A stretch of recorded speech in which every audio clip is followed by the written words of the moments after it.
मीरपुर नाम के शहर में तेजस अपनी पत्नी नीरू के साथ रहता था।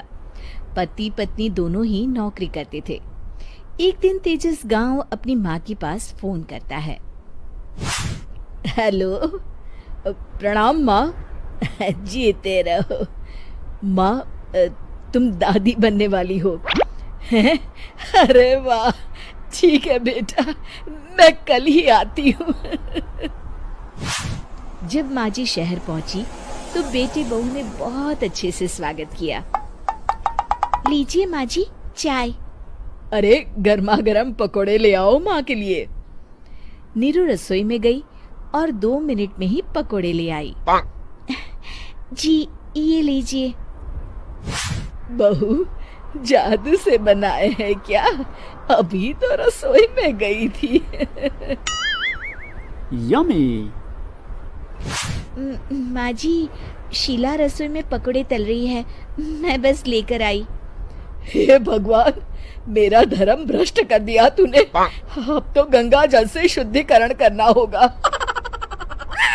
दूसरे दिन, माँ जी मैंने नाश्ता बना दिया है, ऑफिस जा रही हूँ। पर अभी तो घर का सारा काम पड़ा है। शीला आती ही होगी, झाड़ू पोछा बर्तन कपड़े वो सब कर लेगी। हमारे जमाने में घर का सारा काम हम ही करते थे। जी माँ जी, आप बहुत होशियार हैं, मैं घर ऑफिस दोनों नहीं संभाल पाती। तो जरूरत क्या है घर से बाहर जाकर चाकरी करने की? वैसे भी घर का काम खुद करने से घर में बरकत आती है, समझी? पर माँ जी। पर वर कुछ नहीं, इस महीने की पगार मिले फिर ऑफिस बंद। हाँ। रात को नीरू तेजस से कहती है, सुनिए जी, माँ जी बोल रही थी कि मैं नौकरी छोड़ दूं। वैसे ठीक ही तो है, अभी तुम्हें आराम की जरूरत है। फिर भी आराम कहाँ, शीला को छुड़ाने के लिए बोल रही थी। तो अब 24 घंटे में इतना काम तो कर ही सकती हो। पर जॉब पसंद है मुझे, घर पर मन नहीं लगेगा। अगले दिन जब दोनों ऑफिस के लिए निकल रहे थे, मेरी तो कोई कीमत ही नहीं है इस घर में। माँ जी, आजकल महंगाई बहुत है, रहन सहन भी बदल गया है, दोनों नौकरी करते हैं तभी ठीक रहता है। अच्छा, तू कहना क्या चाहती है? मेरा बेटा तुझे बिठा के खिला नहीं सकता? तू ही इस घर का खर्च चला रही है, हैं? नहीं माँ जी, मेरा वो मतलब नहीं था। मतलब खूब समझती हूँ, ये बाल धूप में सफेद नहीं किए मैंने। हाँ। अब तो ये रोज का काम हो गया था। तेजस भी रोज की झिकझिक से परेशान हो गया था। एक दिन उसने कहा, नीरू, वैसे भी तुम्हें मैटरनिटी लीव मिलने वाली है, तो अभी से ही छुट्टी ले लो। पर क्या, मेरी सैलरी अच्छी खासी है। आखिर नीरू ने रिजाइन कर दिया। जब बच्चा हुआ तो घर में सब बहुत खुश हुए।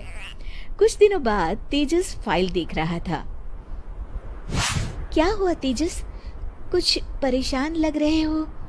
हाँ, वो हमारी जितनी सेविंग्स थी वो तो हॉस्पिटल में और छठी के फंक्शन में खत्म हो गई है नीरू। और अभी वैसे मंदी चल रही है तो मैं बोल रही थी कल मुन्ना को हेपेटाइटिस का टीका लगवाना है। नीरू, क्या पोस्टपोन नहीं कर सकते? नहीं जी, बिल्कुल नहीं। अब तेजस को समझ में आ रहा था कि उससे गलती हुई है। पैसों की कमी का असर घर के माहौल पर भी पड़ रहा था। अगले दिन, बेटा मेरा चश्मा और ये दवाइयाँ ले आना, पर्चा देते हुए माँ जी ने कहा। जी। तेजस, मुन्ना के लिए दूध का डिब्बा और डायपर भी ले आना, और ये किराने के सामान की लिस्ट है, इसे भी लाना है। तेजस गुस्से में लिस्ट मरोड़कर फेंकता है और चिल्लाता है, पैसे क्या पेड़ पर उगते हैं? ये ले आना, वो ले आना। अरे, पर ये जरूरत का सामान ही है। वो गुस्से में बिना कुछ कहे ऑफिस चला गया। अरे लंच तो ले जाइए।